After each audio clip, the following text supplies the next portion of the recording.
What's up, everybody? Let's Talk Jets Radio. A painful Victory Tuesday. Apologies if I repeat, a lot of what I was saying leaving the stadium last night, just 5 hours ago as I'm getting up for work now. This is just one of those feelings that just inside, I woke up, I'm like, did that really happen last night? The excitement of the win, which was one of the best wins I've been at, one of the most exciting stadium atmospheres that I've ever been at, on 9/11, to come back against a division rival, sack Josh Allen 5 times, 3 interceptions. The place was just absolutely going bananas. And to not even get one completion out of the Aaron Rodgers era.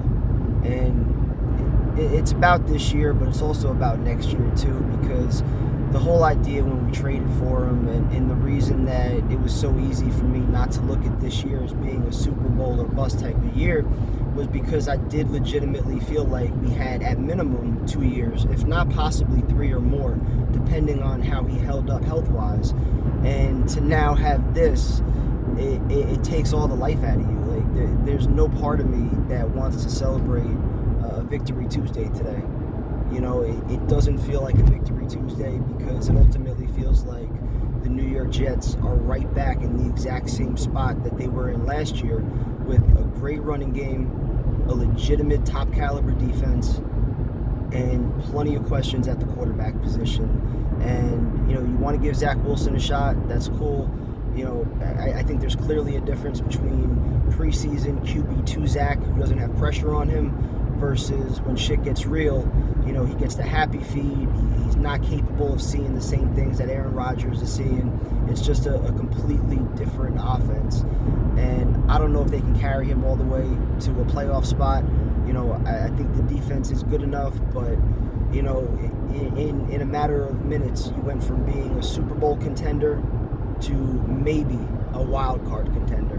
And that's the hardest part of this, because this was a legitimate Super Bowl caliber roster. You think about what the Jets would have did last night had Aaron Rodgers actually played, with the way the defense showed up, with the way the crowd showed up, with how that running game was working. It's almost hard to believe, honestly. Yet you can believe it if you've been a Jet fan long enough. With the history around this team, it's completely deflating, and I don't even know what else to say. I felt like, we talked a lot of shit in the offseason because, we deserved that opportunity, I think. We've all put in time as Jet fans. There's no such thing. We always joke, there's no such thing as a bandwagon Jet fan, right? Nobody's ever hopped on this bandwagon before because there's never really been a reason to. A lot of people have been fans, but they just never really had a reason to wear their stuff with pride, at least not since the Rex Ryan era. And this was the first summer where going to camp, going into stores, grocery stores, restaurants, you put on that jersey, you put on that shirt, you put on those letters, the JETS, and you did feel a sense of pride. Like, you could go toe-to-toe with other teams and other fan bases and actually try to talk some shit. And so for the ones that are actually, talking shit about Rodgers getting hurt, like that fucking clown Sean Moresh and, some other people that I'm sure are going to, be giving the I told you so's today. The only I told you so's that really deserve to be said are about how the Jets handled the backup quarterback position and why they didn't invest more in the offensive line with an older quarterback. But that's a conversation for maybe another day, because right now it's just, I don't know how anybody enjoys a Victory Tuesday knowing that we've got the questions that we've got at quarterback. And again, it's probably going to be Foles or Wentz, or I think Matt Ryan's still out there.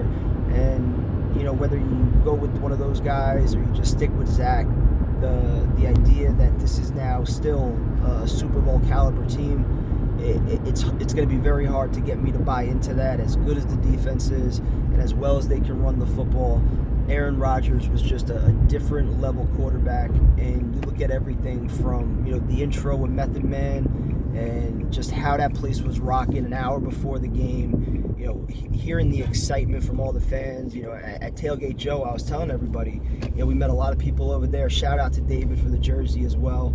I was telling everybody, this is going to be one of those games that you remember 10 to 15 years from now. I said that to a bunch of people, and I legitimately believed it in my heart. And sadly, yeah, you will all remember this game 10 to 15 years from now, the same way that we remembered Vinny tearing his ACL, maybe on a more positive note, the Cowboy 9/11 game with the comeback.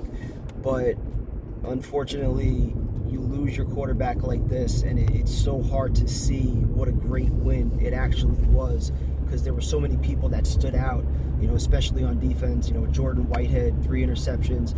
Shout out to Tyson for calling that one. Xavier Gipson as a rookie, his first NFL game, getting a walk-off punt return for a touchdown. These are things that you want to wake up and celebrate, but it's so hard to, knowing the future that probably lies ahead, because this was a team last year, 5-2, 6-3, had the great defense, had the great running game, and ultimately, where did it get them? There was a locker room that was divided, that clearly didn't see the same kind of potential that the coaching staff saw in Zach Wilson. And, do I think Rodgers helped him improve a little bit? Yeah, sure. But we all said the same thing, that this should have been a redshirt year for Zach, where he gets to sit, where he gets to watch, where the thought of playing isn't even on his mind. And unfortunately now, at least listening to Saleh last night, it seems like this kid's going to be out there probably every single week, at least until he gives us a reason to doubt him. And last night, I think you saw plenty of reasons. Garrett Wilson saves him on the touchdown, and other than that, they were pretty much one-handed. They couldn't throw the football. He made a couple decent throws in there, but at the end of the day, they could not throw the football consistently. And that was with Breece Hall doing what he was doing. So this just sucks. I can't believe we're here. We'll be live tonight. Talk to you guys later.